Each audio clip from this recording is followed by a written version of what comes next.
आणखी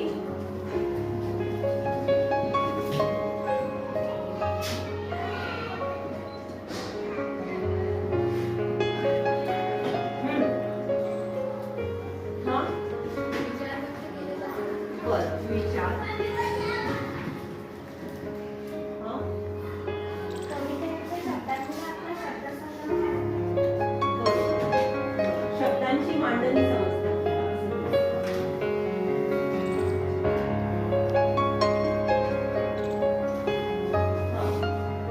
त्या भावना विचार शब्द झाले सुख दुःखाचे भान समजते ते भावनेमध्ये आणखी जे दिसतं ते जसंच्या तसं लिहू शकतो का आपण जे दिसतं ते जसंच्या तसं लिहू शकतो का त्याच्यासाठी काय करावी लागते कल्पना करावी लागते सेम निबंधामध्ये मी पक्षी झालो तर पक्षी होता येते का आपल्याला पण पक्षी झाल्यावर आपण काय काय करू शकतो याची कल्पना आपण त्या निबंधामध्ये करतो सेम कवितेमध्ये काय करायचं आपल्याला कल्पना करायची आहे येते का कल्पना करता प्रत्येकाला येते एक टॉपिक देऊ सूर्य उगवला नसता तर एक वाक्य प्रत्येकाने पटकन बोलायचं पटकन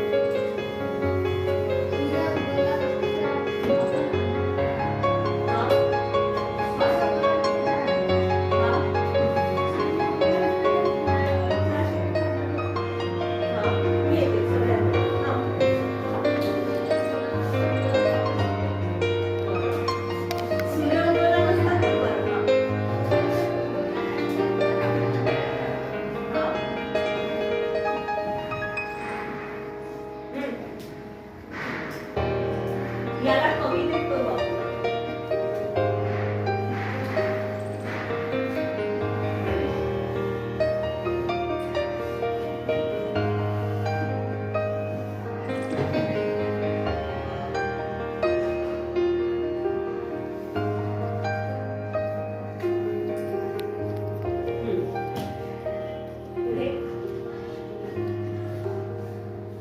मराठी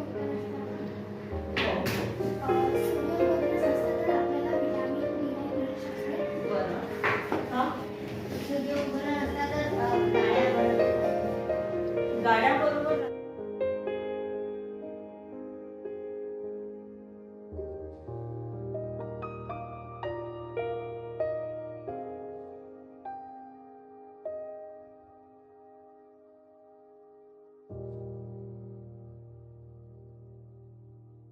तीच शिकवते बोलायला ही कधी रागवते कधी ते ओरडते आणि नंतर तेच समजवते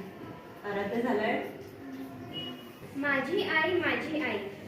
आई किती छान देते मला चांगलं ज्ञान सकाळी उठून करते काम खाऊ घालते किती छान नाहीतर एक मुलाला सांभाळणारी व्यक्ती आई म्हणजे एक श्वास आई नसली तर कसं किती छान आई असते खूप छान आई बनवते जेवण छान आई आपल्याला रागवते पण ठेवायला पाहिजे आईचा मान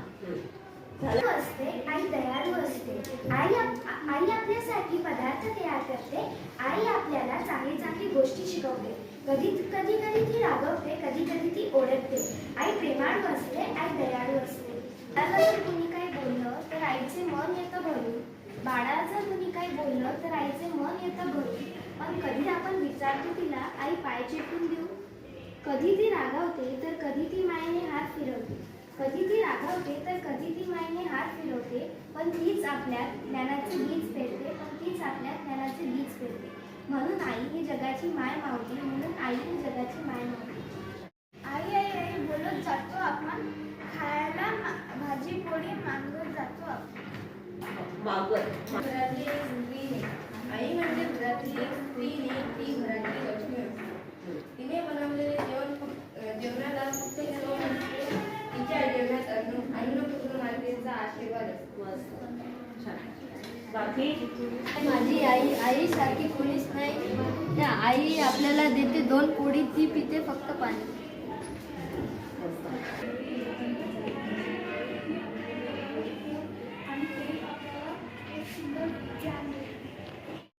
ओके मग तुम्ही चारोळी लिहित असाल तर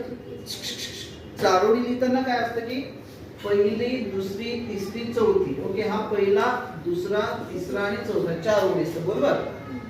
आता हा आणि हा याच्यामध्ये यमक जुळायला पाहिजे. फर्स्ट अँड थर्ड रो, पहिल्या आणि तिसऱ्याचं जे शेवटचं अक्षर, जसं इथं शाळा असेल तर इथे लळा. ओके, इथे माया असेल तर इथे छाया.